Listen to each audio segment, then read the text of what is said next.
Ati nini? Alright, mazima cha Kushman featuring Zarwa Manyaru na Benzema Mazeno wa Pombe. Anasema nilikunywa gin, ikaniangushia gin. Mpaka jegi mazee. Anasema unakumbuka umetengwa na Masai, alafu nakuja kupata ndo Rangai.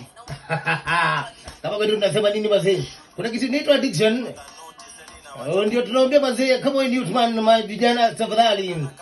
Tusana badre. Alafu najua mazee, research inaonyesha pombe ama alcohol ndio ile drug yenye consumed sana na bigger percentage of youth hapa Kenya. Wanasema mazee, kuingia ni rahisi kutoka ni matanga. The more you get it, the more you want it. Kama hujaanza mazee hujatumia, please. Hakuna kitu poa inapatikana kwa pombe na miadarati. Vijana tafadhali ndio tukue useful. Ukiangalia mazee, bigger percentage ya population ya Kenya ni mayute. But venye kunaenda venye mayuthi wanaingia mazee kwa drug abuse sana pombe, tepa, hakuna kitu kama velo.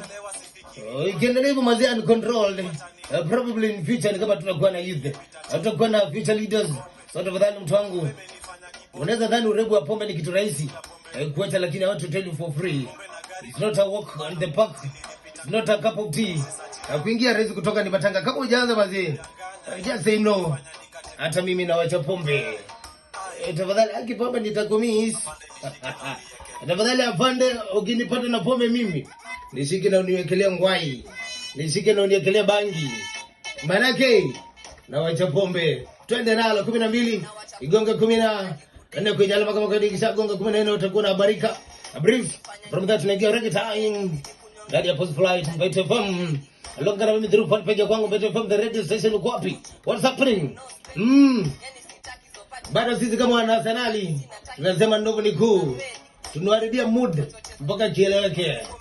Watu wa Man U poleni sana. Lazima mtii. Ndovu ni kuu. Alright. Hata mimi